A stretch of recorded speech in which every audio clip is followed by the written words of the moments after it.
Ukraine says it is planning an operation today to evacuate civilians from the besieged Azovstal steel plant in the southern city of Mariupol. Now, the announcement comes after a visit by UN Secretary-General Antonio Guterres. Russia fired rockets at the capital, Kyiv, during the visit by the Secretary-General. Several people were injured, but the UN delegation itself was unhurt. Guterres condemned the war in Ukraine, calling it evil. Airstrikes in the heart of Ukraine. 2 buildings hit in Kyiv. These pictures from Ukraine's State Emergency Service show a 25-story residential building in ruins. Putin's forces may have retreated weeks ago, but the capital still appears to be in the Kremlin's crosshairs. The strikes came as the head of the United Nations was visiting the war-torn country, hitting just after a meeting with Ukraine's president. Yet the UN Secretary-General downplayed the significance of the timing. I don't think that whether or not the Secretary-General is in the Ukrainian capital is important. What matters is that an attack occurred, and that shocked me, because Kyiv is a sacred city both to the Ukrainian and Russian people alike. I think this city, with its extraordinary beauty and its historical importance and cultural legacy, must be spared. That's what shocked me. Earlier on Thursday, Antonio Guterres saw the destruction on the outskirts of Kyiv, calling the war an absurdity.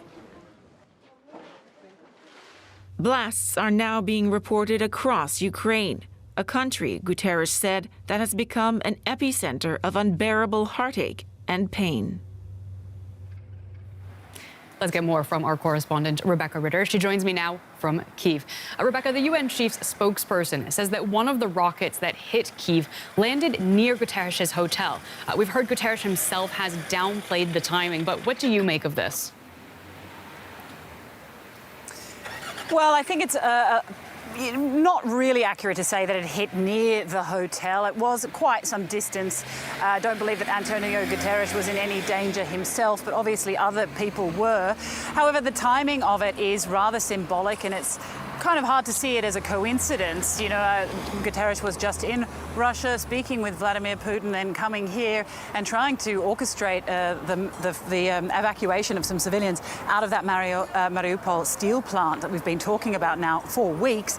I think the timing of it is actually quite significant. It's certainly Putin trying to show, you know, who's boss, if you like. I mean, it's a bit of a signature move from Vladimir Putin that he'll wine and dine, or at least talk with leaders and with dignitaries, and then, you know, when they leave, sort of try and show who's boss. So I think that the timing of this attack is significant, even though Kyiv has had heightened threats for some weeks now. So it isn't unexpected, but the timing's significant. Ukrainian President Zelensky certainly doesn't seem to think that it was a coincidence. Let's take a listen to what he had to say after the attack. This says a lot about Russia's true attitude toward global institutions, about the efforts of the Russian leadership to humiliate the UN and everything that the organization represents. Therefore, it requires a strong response. Rebecca, what could Zelensky mean there when he refers to a strong response? Well, he didn't elaborate, Claire, but one can assume that he will use this to try and, you know, reiterate what he's been saying, try and get the world on board, try and get them behind him in this fight for Ukraine, and as he says, for wider Europe and the security of Europe in general, and the global security. He's going to try and get everybody behind and use events like these to remind everybody that this is not over, that Kyiv is still a target, that he really needs everybody's support, and try, as he's been doing, calling for more weapons, for more money, for more support. And, you know, that's what he means by that statement, I believe. Now, Ukraine's presidency is also saying that plans are in place to evacuate civilians from that besieged steel plant in Mariupol. What more can you tell us about that? Well, very few details have emerged about that. Obviously, as I just mentioned, that was one of the key aims of the Guterres visit, both to Russia and here to Ukraine, to Kyiv. And something that we believe they have At least in principle secured. At the press conference yesterday, both men did speak of it. They mentioned it, but they didn't talk about it in detail. And when pressed, Guterres actually got quite riled. He said to the press, what do you want? Do you want me to get these people out of Mariupol, which is my priority, or do you want a good soundbite? I mean, I paraphrase, but that's basically what he was saying. He said, I'm sorry that I'm making boring news here or boring media for you guys. So he was kind of irritated because he doesn't want to give the details. This is a highly dangerous mission, trying to get these people out. And whilst they have Vladimir Putin's agreement in principle, you know, so many of these humanitarian corridors have failed in the past, and they really don't want to discuss the details in public. But they did say that there were attempts in the background to try and do this, and it would be happening. They didn't give a timeline, but hopefully we'll know more in the coming days. Thanks very much for that update. DW correspondent Rebecca Ritters for us in Kyiv.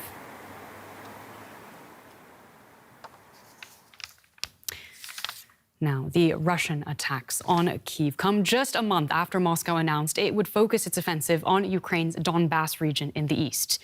So, is this latest assault on the capital a sign that Putin still has his eyes set on the entire country? I put that question to former British military intelligence officer Frank Ledwidge, who lectures in military capabilities and strategy at the University of Portsmouth. Well, Claire, at the start of the campaign, there's absolutely no doubt that occupation of the entire country was the objective. Although, as we know, like the rest of the Russian occupation, wasn't thought through properly or at all. So in the medium term now, it's clear that the entire country is not the objective. Putin said as much. From the perspective of territory, what they want is Donbas and that southern coast, what the Russian imperialists call Novorossiya, which would render Ukraine a rump state with no access to the sea and with much of its industry and population removed. These attacks, though, in the West are to apply pressure to the population, or essentially terror bombing and sending the message, you're safe nowhere. And there may also be tactical effect as well. Some of the targets may well be military in nature, although the main objective is clearly terror.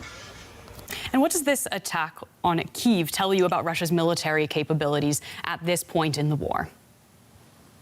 Well, they still retain an extensive arsenal of missiles, and they can conduct precision strikes. Many analysts are thinking, however, now that the Russians may be beginning to run out of precision missiles, but clearly they're using that not to attack mostly not to attack military targets, but to threaten the civilian population, which is the Russian way of doing things nowadays. Well, now, this week, Germany has announced that it will supply heavy weapons to Ukraine. Last week, U.S. President Biden pledged $800 million in military aid, now requesting an additional $20 billion. I mean, these are huge sums, but will it be enough to help beat back Putin's forces? Well, Claire, as things stand, some of the U.S. weapons are being fed into the fight, particularly down in the east. But what's been supplied so far by the US, by Germany, UK, France and others is unlikely to make a significant difference in the short term. It's going to replace losses and hopefully allow the Ukrainians to hold the line. But it won't allow the Ukrainians the facility to counterattack and retake ground, which is, of course, one of the explicit objectives of that Biden has quite rightly announced. So the Lend-Lease Act, which was passed yesterday, and the $30-odd billion is a result of that, does, however, strategically and in the long term, in my view, ensure military defeat for the Russians, as long as NATO's unity can be maintained. Well, on the other hand, you have also written that there will be no peace deals, no ceasefires, and no surrenders in Ukraine. I mean, that's not only a very dark assessment of the future for the country, but for the Russians, too. That's surely not the victory that they seek. The victory that Ukrainians seek explicitly, and now the stated objectives of the US, certainly the UK, and implicitly NATO, is the expulsion of Russian forces from their territory. I think the political problem that Zelensky and his government face is that to hint, or indeed actually to negotiate territory away after so much blood has been spent, places like Mariupol, of course, in the east, in Kyiv itself. By the way, Mariupol, Azovstal, still under attack as we speak. They're still holding there, although the Russians are redeploying. But it'd be very difficult politically, of course, for Zelensky to give that territory away, especially since they've announced, quite rightly, as their objective, the expulsion of all Russian forces. Now, the Lend-Lease Act, the arsenal of democracy is open, and it makes it ultimately highly likely that the Ukrainians may have the capability to retake a considerable amount of land. Okay. Former military intelligence officer Frank Ledwidge, I want to thank you so much for taking the time to join us today on DW News. Thank you, Claire. Now, as we've heard, U.S. President Joe Biden has asked Congress for an additional $33 billion in aid for Ukraine. That's including $20 billion for weapons and ammunition. The president said the funds signal a long-term U.S. commitment to Ukraine and that it is critical for lawmakers to approve the aid quickly. US airmen prepare crates of anti-aircraft and anti-armor systems bound for Ukraine. But Ukrainian President Volodymyr Zelenskyy is still calling for more weapons to help his country fight the Russians. On Thursday in Washington, President Biden answered his call to the tune of $33 billion. Hello, everybody. The cost of this fight is not cheap, but caving to aggression is going to be more costly if we allow it to happen. We either back Ukrainian people as they defend their country, or we stand by as the Russians continue their atrocities and aggression in Ukraine that they have planned for. Mr. Biden said it was critical for US lawmakers to pass the deal to help Ukraine defend itself. But he was keen to add that the United States is not being provocative. We're not attacking Russia. We're helping Ukraine defend itself against Russian aggression. And just as Putin chose to launch this brutal invasion, he could make the choice to end this brutal invasion.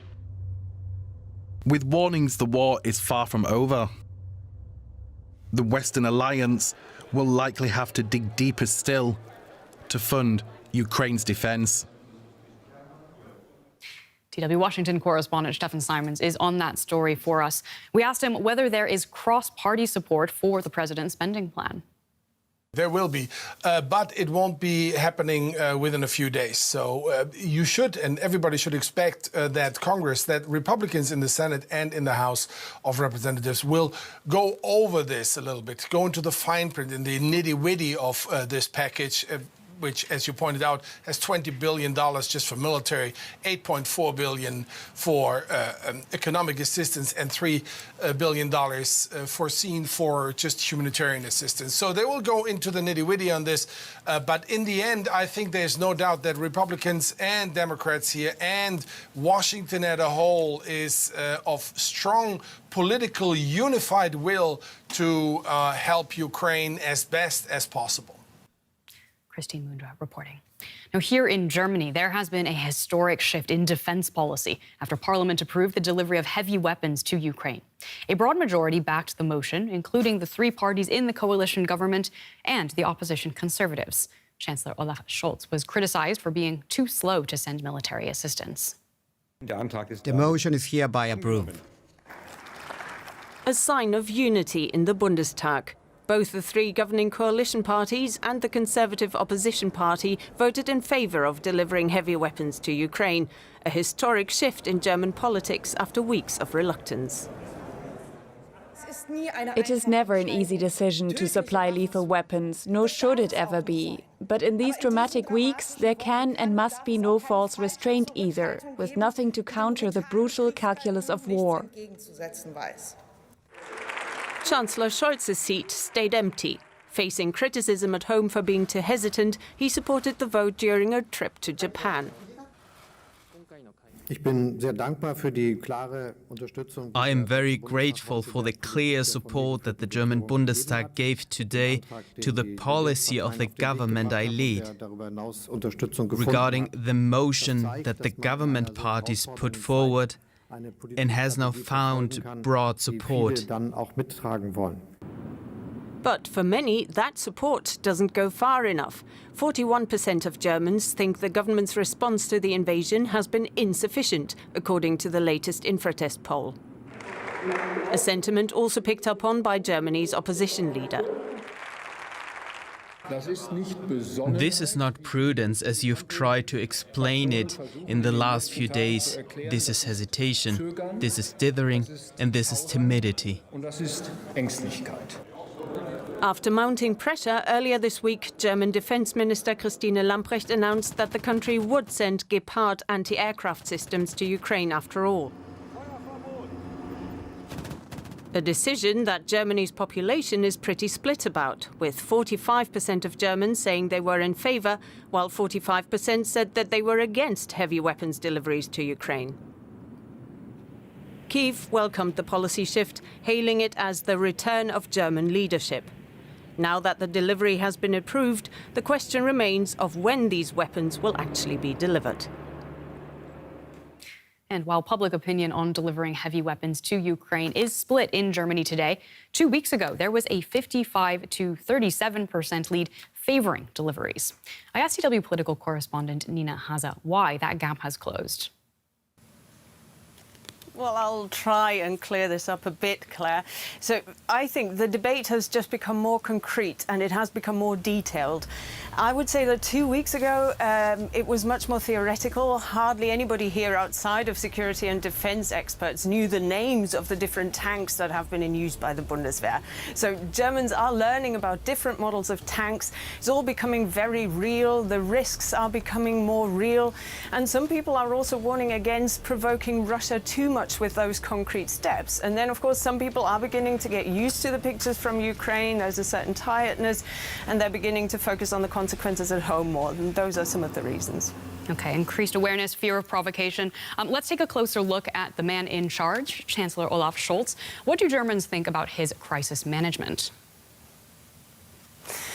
Well, it's not looking too good for German Chancellor Olaf Scholz. A majority of Germans, so 57%, are not satisfied with him and the job he's doing. So he's currently got the lowest approval rate since he took office, which was only in December, you have to remember. And his weakest point here is his communication skills. Not even 1 in 3 Germans find him convincing in this area. The hashtag #WhereIsOlaf has trended at least twice now over the last few months. And this is not a new phenomenon with Olaf Scholz, though he's a politician who works hard behind the scenes, according to those who know him, and then he presents results. But that is not something you can do in a pandemic or in a war, for that matter. And so some of his cabinet ministers are much better at taking people along and they're explaining their own difficult considerations in this situation. Above all, his foreign minister Baerbock and his economy minister Habeck, both from the Greens, and they're currently the most popular politicians according to those polls. I mean, this does sound like a huge problem for Scholz himself. Can you tell us a bit more about how this affects his governing coalition? Well, this war would have been a huge test for any German government. We do have to be fair here, since the country has had to completely give up some of its decades-old principles. It's now sending weapons into a war zone. That used to be a taboo. It's also having to wean itself off Russia and its economy, where people always spoke of this special relationship between Germany and Russia.